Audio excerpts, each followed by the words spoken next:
Y si te dijera que el villano más icónico de la historia del cine, el hombre que destruyó una orden de miles de guerreros, que sirvió a un tirano durante 20 años, que mató a hombres, mujeres y niños con sus propias manos, era también la única persona en todo el universo capaz de salvarlo?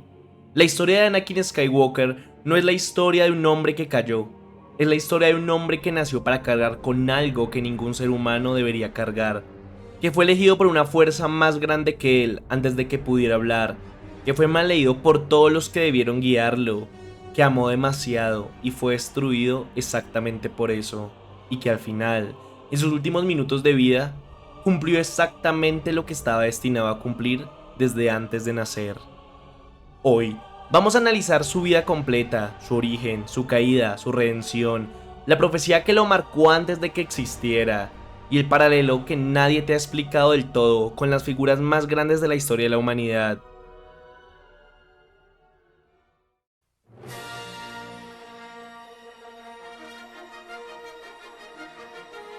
Capítulo 1. El niño que la fuerza creó.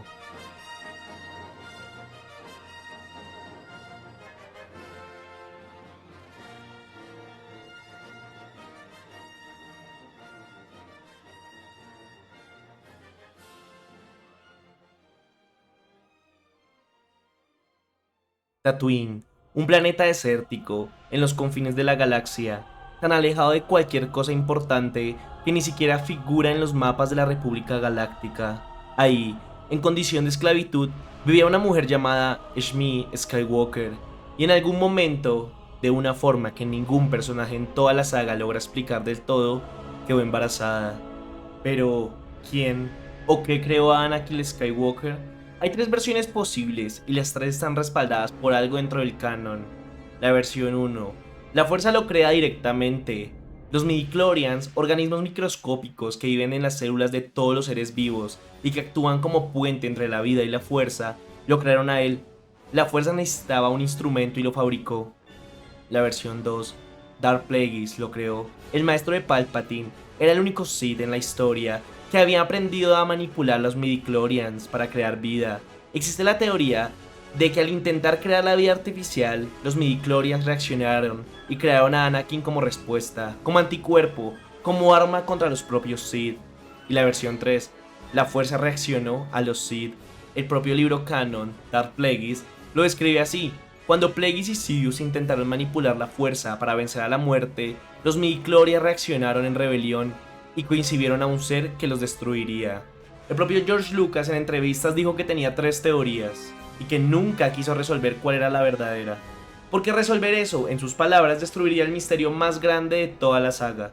Lo que sí está confirmado por Lucas directamente es que Anakin es el elegido, la profecía es real, y que fue malinterpretada por toda la Orden Jedi. Teníamos un midichlorian Code de más de 20.000. Para contexto, el propio Yoda tenía menos. Nadie en la historia de los Jedi había tenido una concentración tan alta. Nació de una virgen en un planeta desierto, en esclavitud, en el lugar más olvidado de la galaxia. Ya sé lo que estás pensando, y vamos a hablar de eso, pero primero necesitamos entender quién era Anakin antes de que la profecía lo consumiera. Anakin Skywalker tenía 9 años cuando Qui-Gon Jinn llegó a Tatooine. Era esclavo desde que nació. Su madre también era esclava. No tenía apellido propio. Skywalker era el apellido que les había dado su dueño. Y aún así, Anakin no era un niño destruido. Era exactamente lo contrario.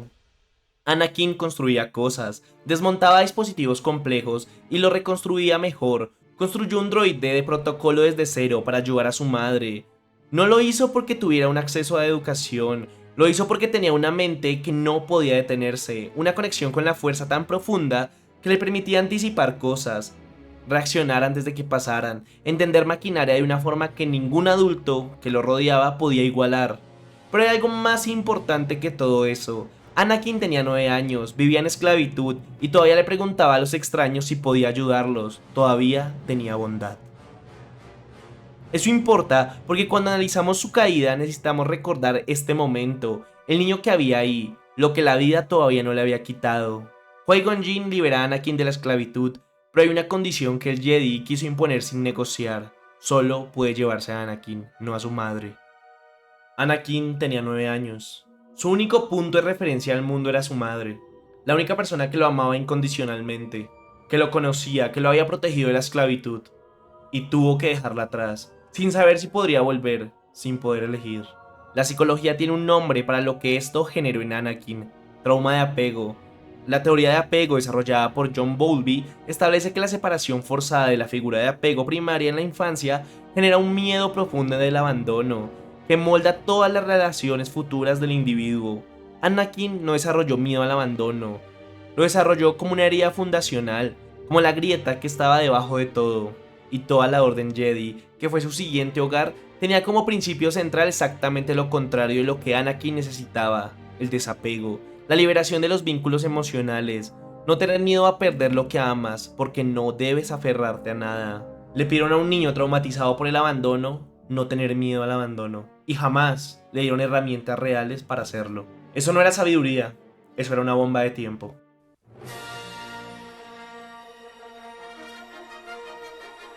Capítulo 2.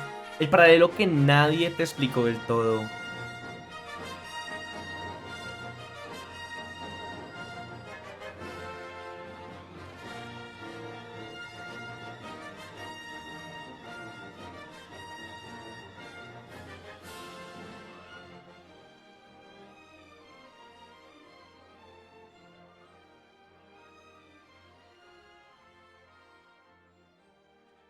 Cuando la amenaza fantasma llegó a los cines en 1999, los académicos de religión y mitología empezaron a comparar la historia de Anakin con la historia de Jesús de Nazaret, y hay razones muy concretas para esto. Punto 1. El nacimiento sin padre. Jesús nació de María sin intervención de un padre humano. Anakin nació de Eshmi sin intervención de ningún ser físico conocido, ambos concebidos por algo que trasciende la biología normal. Punto número 2. Nacen en condiciones humildes. Jesús nació en un pesebre de Belén, en una familia sin recursos. Anakin nació en esclavitud en un planeta desértico, en los confines del universo conocido. Punto 3. Son reconocidos por figuras sabias como portadores de un destino especial. Los Reyes Magos reconocen al niño Jesús. Qui-Gon Jinn reconocen a Anakin, el elegido de la profecía. Punto 4. Son tentados por el mal en su forma más pura. Jesús es tentado por el diablo en el desierto durante 40 días.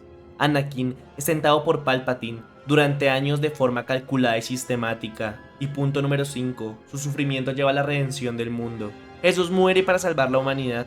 Anakin muere para destruir al emperador y restaurar el equilibrio de la fuerza. Cuando le preguntaron a George Lucas directamente sobre estos paralelos, dijo algo que me parece la respuesta más inteligente que pudo dar. El nacimiento de Anakin no estaba inspirado en Jesucristo, sino en un héroe mitológico. La historia de Hércules, cuyo padre es un dios. El héroe a lo largo de toda la mitología siempre ha sido el resultado de un nacimiento especial. ¿Por qué esta respuesta es tan importante? Porque Lucas nunca dijo que los paralelos no existieran. Dijo que la inspiración fue la mitología universal, no el cristianismo específicamente. Y eso en realidad hace que el argumento sea más poderoso, no menos. Si Anakin es una versión del héroe mítico universal que está presente en Hércules, en Buda, en Jesús, en Moisés, en docenas de culturas que nunca se conocieron entre sí, entonces la historia de Anakin no está imitando al Mesías cristiano, está tocando algo más profundo, el patrón que la humanidad entera repite cuando intenta nombrar la idea de que alguien elegido puede cambiarlo todo. El mitólogo Joseph Campbell llamó a todo esto el camino del héroe. La estructura narrativa que aparece en todos los grandes relatos de la humanidad, el héroe con un origen misterioso, la llamada al destino, la prueba de las tinieblas, la muerte simbólica o real, y la redención que trasciende al individuo. Anakin cumple cada uno de estos pasos, no como copia de un relato específico, lo hace como una instancia de este patrón universal. Pero hay una diferencia fundamental entre Anakin y casi todos los demás héroes míticos, que me parece lo más interesante de su historia. La mayoría de los héroes elegidos mantienen su pureza. Jesús no cede a la tentación. Hércules comete errores pero nunca se convierte en el villano.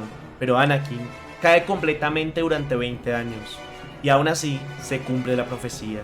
Eso significa algo que ningún otro mito se atreve a decir con tanta claridad: que el elegido puede equivocarse, puede destruir todo el camino, puede convertirse en lo peor que existe, pero el destino puede cumplirse de todas formas. La profecía del elegido dice: habrá uno que traiga el equilibrio a la fuerza, y toda la orden Jedi asumió que traer el equilibrio significaba que los Jedi ganarían, que el lado oscuro sería totalmente destruido, y que la luz prevalecería. Pero piensa en lo que el equilibrio realmente significa. Si en el momento en el que Qui-Gon trae a Anakin hay miles de Jedi, pero solo 2 Sith conocidos, ¿cuál es el estado del equilibrio entonces? El lado de la luz domina de forma aplastante, pero para que haya equilibrio, el lado de la luz tendrá que perder. Y eso es exactamente lo que pasó. Anakin mató a casi todos los Jedi. En la Orden 66 exterminó al resto. Quedaron 2 Jedi y 2 Sith. El propio Lucas confirmó esto. La profecía se cumplió cuando Anakin trajo el equilibrio entre el lado oscuro y el lado luminoso, aunque eso significa la destrucción de la Orden Jedi. Los Jedi leyeron la profecía esperando que el elegido los salvara, pero la profecía nunca prometió eso. Y nadie los advirtió, porque nadie quería escuchar esa interpretación.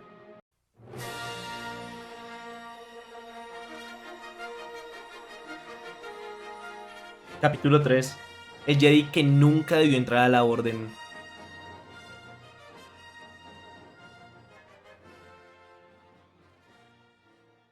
¿Por qué el Consejo rechazó a Anakin? Porque estaban equivocados y acertados al mismo tiempo. Cuando Qui-Gon Jinn presenta a Anakin ante el Consejo Jedi, la reacción no es de bienvenida.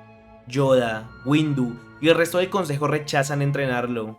Yoda estaba leyendo en la fuerza el estado emocional de un niño de 9 años, que acaba de dejar a su madre en esclavitud para ir a un planeta desconocido rodeado de extraños.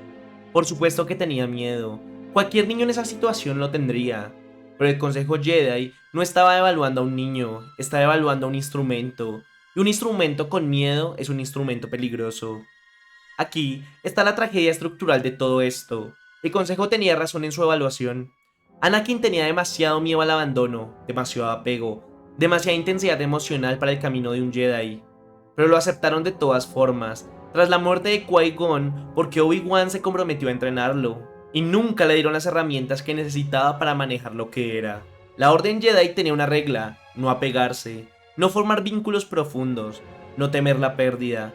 Pero Anakin ya venía con un vínculo profundo que ninguna regla podía borrar: su madre. En vez de ayudarlo a procesar ese vínculo de forma saludable, la Orden le dijo que el apego era el camino hacia el lado oscuro y que debía suprimirlo. No lo suprimió, lo enterró. Y todo lo que se entierra crece en la oscuridad. Durante la Guerra de los Clones, Anakin, Obi-Wan y Ahsoka reciben una señal de socorro que data de 2000 años. La siguen y llegan a Mortis, un planeta que no aparece en ningún mapa, que los sensores no pueden ubicar, que existe en una dimensión que está entre la fuerza y el mundo físico. Ahí viven 3 seres de un poder incomprensible: el padre, el hijo y la hija. El hijo representa el lado oscuro, la hija representa el lado luminoso, y el padre mantiene el equilibrio entre los dos. El padre le pone una prueba a Anakin. El hijo ha capturado a Ahsoka y la hija ha capturado a Obi-Wan. Solo puede salvar a uno. Anakin resuelve la prueba de una forma que nadie esperaba. Usa el poder amplificado de Mortis para forzar al hijo y a la hija a liberar a los dos al mismo tiempo. El padre queda convencido. Nadie más en la historia había podido hacer eso. Anakin es el elegido. Pero lo que el padre revela después es lo que me parece más perturbador de todo el arco. Le muestra a Anakin su futuro, le muestra a Darth Vader, le muestra el traje negro, la máscara, los ojos amarillos, el mundo que lo destruirá. Anakin ve su propio futuro como un monstruo, y el padre le borra ese recuerdo antes de que pudiera procesar lo que vio. ¿Por qué el padre le borra la memoria? El arco no lo explica del todo, pero hay una interpretación que me parece la más oscura y la más honesta. Y es que si Anakin recordaba ese futuro, podía intentar evitarlo de formas que lo iban a acercar más a él, o peor, podría decidir que si el futuro ya está escrito no vale la pena luchar. A veces el conocimiento del destino destruye más que la ignorancia, y así Anakin salió de Mortis, sin recuerdo de lo que pasó, sin saber que había sido confirmado como el elegido por los seres más cercanos a la fuerza misma. Sin la advertencia que podría haberlo salvado, volvió a la guerra, volvió a Padme, volvió a Palpatine, y el reloj siguió corriendo.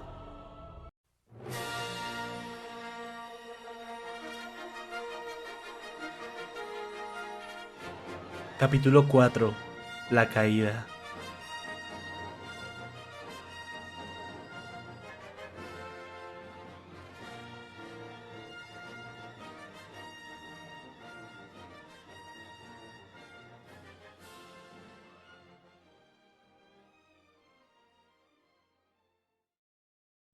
Hay tres grietas que Palpatine supo explotar mejor que nadie. Palpatine pasó 13 años construyendo su relación con Anakin. 13 años con paciencia, con cálculo, con una comprensión de la psicología de Anakin que los propios Jedi nunca tuvieron. Y pudo hacerlo porque Anakin tenía tres grietas que la Orden nunca ayudó a sanar. La primera, el miedo a perder. Todo lo que Anakin amaba, lo amaba con un terror a perderlo que lo paralizaba por completo. Primero, su madre, luego Padme. Este miedo no era irracional. Había perdido a su madre de la peor forma posible, pero nunca procesó ese trauma. Lo enterró. La segunda, el resentimiento hacia la Orden Jedi. El Consejo nunca le dio el rango de maestro. Lo usaban en misiones que necesitaban de su poder, pero lo mantenían a distancia del círculo más interno. Le pedían que espiara a Palpatine, su figura paterna sustituta, lo cual era una traición a la confianza. Anakin sentía que la Orden lo necesitaba, pero no lo respetaba, y tenía razón. Y la tercera, la soberbia mezclada con la inseguridad. Anakin sabía que él era el más poderoso de todos. Todo el mundo se lo había dicho desde los 9 años, y sin embargo, nunca fue promovido al rango que consideraba merecer. Esa combinación de sentirse superior y no ser reconocido es combustible puro. Palpatine usó las tres grietas de forma sistemática. Le decía que los Jedi no lo valoraban, que su poder merecía más que las limitaciones que el Consejo le imponía, que había formas de la fuerza que los Jedi no enseñaban por miedo, no por ética. Y cuando Anakin empezó a tener visiones de la muerte de Padme, Palpatine tenía la respuesta que ningún otro Jedi podría ofrecerle. La noche que Anakin Skywalker murió. Anakin descubre que Palpatine es el señor Sith que los Jedi han estado buscando durante años. Va a reportarlo al Consejo, y Mace Windu va a arrestar a Palpatine, y en ese momento, Anakin tiene que elegir. Mace Windu tiene a Palpatine vencido. Palpatine grita que está demasiado débil para sobrevivir, que si Mace lo mata, Anakin nunca aprenderá a salvar a Padme. Y Anakin elige. Corta la mano de Mace Windu, permite que Palpatine lo fulmine, mata a Mace Windu indirectamente. Hay una lectura de ese momento que me parece brutal en su honestidad. Anakin no elige el lado oscuro porque quiera poder, elige el lado oscuro porque ama a alguien y tiene miedo a perderla. El amor, deformado por el miedo, se convierte en desesperación y lo lleva a cometer un acto que cierra la puerta de regreso. Y Anakin lo sabe en el mismo instante en el que lo hace. Durante algunos segundos, todavía hay un hombre ahí que sabe exactamente lo que acaba de perder, pero luego se rinde. Le pide a Palpatine que le enseñe el camino para salvar a Padme, acepta el nombre de Darth Vader, y Anakin Skywalker, en todos los sentidos que importan, muere en ese momento. El hombre dentro de la máquina. Lo que muchos olvidan es que Darth Vader no es un personaje de poder omnipotente, que está cómodo en lo que es. Es un hombre que fue traicionado por sus propias decisiones, y que la primera cosa que le dijo Palpatine después de su transformación fue que Padme había muerto, que en un acto de furia, posiblemente al sentir la noticia a través de la fuerza, la había matado él mismo sin saberlo. Todo lo que vendió, todo lo que destruyó, la razón entera por la que eligió el lado oscuro, ya no existía. Y lo que quedó fue un hombre atrapado en el traje que lo mantenía vivo de forma artificial, sirviendo a un maestro que lo despreciaba, en un cuerpo que ya no era completamente suyo. Darth Vader no es el villano de Star Wars. Darth Vader es la forma que tomó el dolor de Anakin Skywalker cuando ya no había salida visible.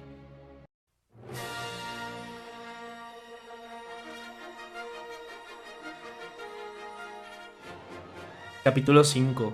La redención. El hijo que no se rindió.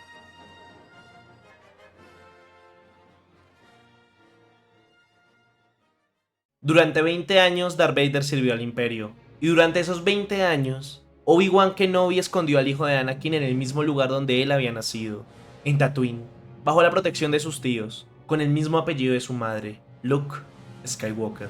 Luke creció sin saber quién era su padre, y cuando Luke finalmente se enfrenta a Vader, pasa algo que nadie en la galaxia esperaba. Vader no intenta matarlo, le ofrece el reino. Hay algo en ese momento que trasciende la narrativa. Vader quiere a Luke a su lado, no como herramienta, sino como un hijo. Algo en el hombre que fue Anakin Skywalker todavía estaba ahí, enterrado, bajo el metal, bajo los 20 años de oscuridad, bajo el traje que lo mantenía vivo. Todavía podía amar. Y Luke lo sabía, o al menos lo creía, cuando todos, Obi-Wan, Yoda, la Alianza Rebelde, le decían que Vader estaba perdido, que Anakin estaba muerto, que el padre que conoció no existe. Luke mantiene algo que en narrativa se llama fe irracional, pero que en la historia resulta ser la única lectura correcta. Luke cree que hay algo que salvar en su padre, y tiene razón. En el retorno del Jedi, se entrega voluntariamente a Vader, no para pelear, para verse con él. Y hay un momento cuando el emperador está fulminando a Luke con relámpagos y el chico está a punto de morir, en el que la cámara se enfoca en Vader observando. No hay diálogos en ese momento, no hay música heroica, solo un hombre mirando a su hijo morir y tomando una decisión que define si fue el elegido o no. Vader levanta al emperador, lo lanza al pozo del reactor, lo mata. Y en ese momento, después de 20 años, después de todo lo que destruyó, después de la Orden 66 y de Mustafar y el Imperio, Anakin Skywalker cumple la profecía. El elegido destruye a los Sith, restaura el equilibrio de la fuerza, al costo de su propia vida. ¿Ves el paralelo ahora? El sacrificio final, el hijo que salva a su padre que lo redime, la muerte que restaura el equilibrio. Lucas dijo que Anakin no era Jesús, dijo que era el héroe mítico universal, pero el héroe mítico universal y el Mesías tienen el mismo corazón, alguien que muere para que otros puedan vivir. La pregunta que no tiene respuesta fácil. Quiero terminar este video con la pregunta que más me perturbó mientras investigaba todo esto. ¿Anakin Skywalker tenía libre albedrío? Piénsalo desde el principio. Si aceptamos la teoría de que la fuerza lo creó específicamente para destruir a los Sith, entonces su destino estaba escrito desde antes que naciera. Cada paso del camino, la esclavitud, la separación de su madre, el rechazo del consejo, el encuentro con Palpatine, el amor a Padme, ¿fue diseñado para llevarlo exactamente ahí? ¿Fue Vader necesario para que Anakin pudiera cumplir su destino? ¿Había una forma de llegar a la redención sin pasar por los 20 años de oscuridad? Hay una frase del padre Mortis que se quedó conmigo. Todo lo que ves tiene su propósito, incluso el dolor, incluso la pérdida. Si eso es cierto dentro del universo de Star Wars, entonces la caída de Anakin no fue un error en el plan, fue parte de él. La fuerza no creó un héroe impecable, creó a alguien que rompiera todo, que sufriera de formas que ninguno debería sufrir, y que al final, en el último momento, eligiera la luz. Y si es eso lo que el universo necesitaba, ¿cuál fue el precio a pagar? Todos los Jedi que murieron en la purga, todos los mundos destruidos por el Imperio, Padme, Shmi, Obi-Wan, todo lo que Vader destruyó durante 20 años, ¿el destino de Anakin justifica ese costo? No tengo una respuesta, y creo que Lucas tampoco la tenía. Lo que sí creo es que esa es la pregunta exacta que el propio Anakin se hizo en sus últimos minutos de vida, mirando a su hijo sobrevivir, y eligió creer que sí. La historia de Anakin Skywalker no es la historia de un hombre que falló, que amó de una forma que lo destruyó, que cayó más lejos de lo que cualquier persona debería caer, y que en el último momento recordó quién era. Anakin Skywalker. No Lord Vader, no el señor Sith. Anakin Skywalker. Eso es lo que Luke le dice antes de que muera. Eso es lo que lo llama de regreso. Un nombre, el que tuvo antes de que el destino, el dolor y el miedo lo convirtieran en otra cosa. Y creo que es lo más humano de toda esta historia. Que al final, lo que nos salva no es la profecía, ni la fuerza, ni el poder. Es que alguien recuerde quiénes éramos antes de que nos perdiéramos. ¿Crees que Anakin podría haber elegido diferente? ¿O crees que el destino ya estaba elegido desde que la fuerza lo coincidió? Dímelo en los comentarios, ya que esa es la pregunta más interesante que todo Star Wars hizo para mí. Hasta el próximo video.